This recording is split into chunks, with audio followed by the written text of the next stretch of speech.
Hi, this is Joe. Welcome back to the Race Shop.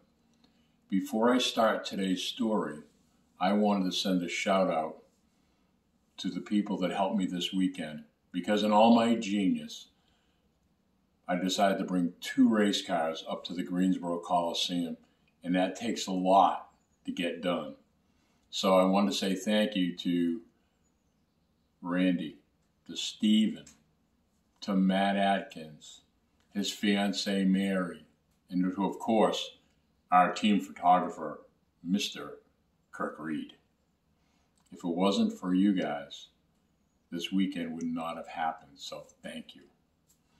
So I left off one of the last stories talking about the number 71 Chevelle race car that I bought and Carrie and I picked up in Sandusky, Ohio.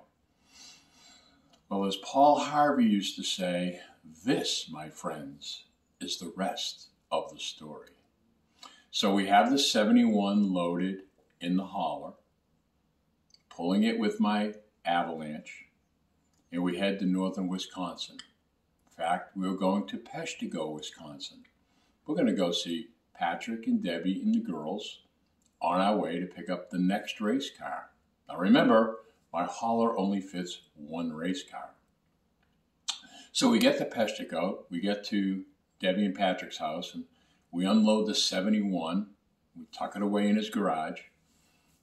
And the next day we head up to northern Wisconsin, another 2 hours away, to pick up the second race car. So it was a little scary because we started on dirt roads for miles after miles after miles. No houses, nothing in sight. I'm looking at Patrick. Patrick's looking at me like, oh, what did we get ourselves into? So we pull down the street, down a dirt road, and all of a sudden, there's the Camaro. This is the infamous Camaro stock car. Well, you know what? When I bought it, I think I paid $600 or something on eBay. I said to the seller, can you please make sure there are air in the tires and the tires are rolling so that I can get it into my hauler? Sure. So we parked the trailer.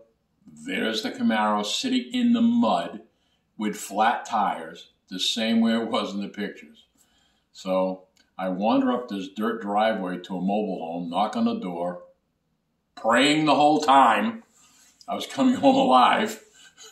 Then the gentleman comes to the door, and I said, I'm here to pick up the race car. He goes, good luck. And I went, oh, wait a minute.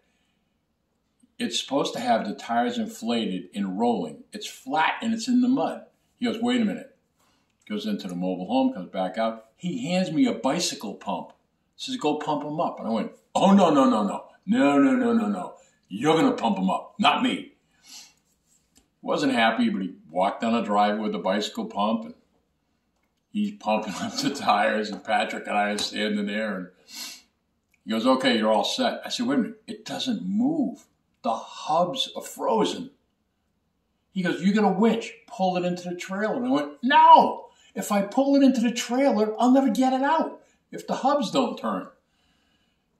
He gets a bumper jack. He jacks up the car, he takes the tires off, and he's got a little sledgehammer, and he's banging on the hubs to get them to free up and turn. So after a while, you get each of those 4 hubs to turn, so the tires are inflated, and they rolled. So at that point, we winched it into the trailer, shut the trailer, and headed down the road. So we're leaving, and Patrick looks at me and he goes, can you tell me why you bought this piece of something when you have this beautiful 71 Chevelle? I said, Patrick, it was a weak moment. I was looking for a project car. I wanted to come see you guys, so I bought the car. So we're driving back to Peshtigo, and it's a long ride, and I start turning up the radio, a little louder, and they're pretty loud. So Patrick looks at me and goes, I have a question. I said, what? He goes, are you going to keep turning up the radio until the rear end explodes on this truck. And I went, that's the plan. I'm not stopping. I don't want to listen to it. So we get back to his house. We unload the Camaro. We put the 71 Chevelle back in the hauler. And we put the Camaro in his garage. And we literally used shovels to shovel the leaves and debris that was inside of that car. We shoveled it all out. Then we used a vacuum to vacuum out what was left. Put it on a set of jack stands, which I brought with me, which, by the way, Patrick, you still have, because I left them there.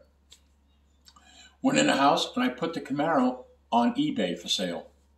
So the plan is, I'm leaving it with Patrick. Somebody's going to come buy it. I'm headed home with the Chevelle.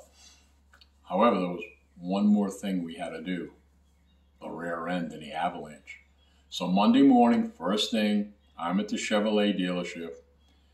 They come out to me and say, it looks like a hand grenade went off in your rear end.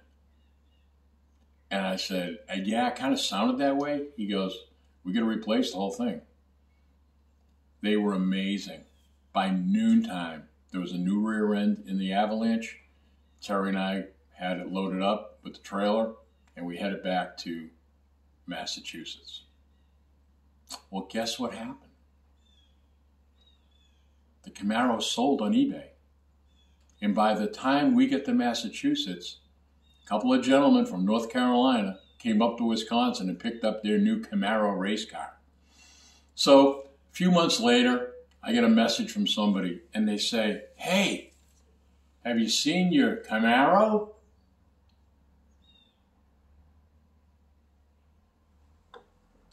They were racing the Camaro. It was great to see. And I have a challenge for everybody that's watching.